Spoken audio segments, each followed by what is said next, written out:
नाटक झालं.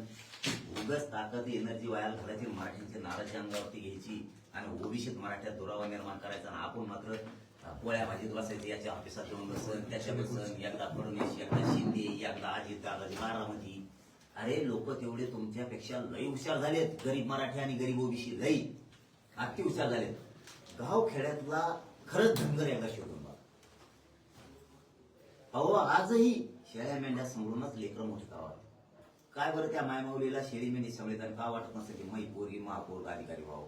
का वाटत नसतं मोठ्या शिक्षणात जावं? का वाटत नसतं? यांचं उठलं सरकलं, संपलं, उठलं सुटलं, राजकीय आरक्षण संपलं, राजकीय आरक्षण संपला. काय राजकीय भाजकीय घेऊन बसले. अरे पोट्टे इथं पोरं पोरी अधिकारी होऊ दे ना. अरे एसटीचं आरक्षण मिळालं, कुठं जात जाणार आहे ती? त्यो प्रवाह आहे खरं. ती आता खरं पटून घ्यायचं. धनगर बांधवांनी शिका. तुम्ही आमच्यात आले तरी आम्ही जिंकणार आहे, तुम्ही नाही आले तरी आम्ही जिंकणार. हे सत्य मानायला कधीतरी तयार व्हा की लेकरा बाळातच सुख आहे. ते नोकरीला लागले, शिक्षणात गेले तर आपण मोठे होणार आहे. राजकारणात काय मोठे होणार? मराठी बिन धनगर बिन चला सांग, काय मोठे होणार आहे? धनगर बिन मराठी एक एक येईन. लय झालं तर ते 200-300 आकडा होईल जिल्ह्यात, राज्यात. आणि काय करायचं? तुमचे 80-90 लाख धनगराचं, 6 कोटी मराठीचं पोट भरणार आहे का त्यांनी?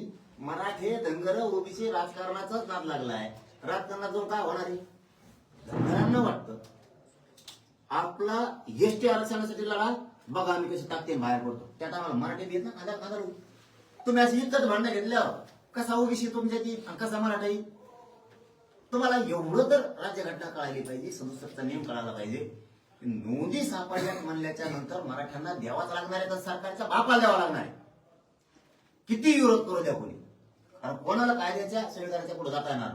गॅजेट जर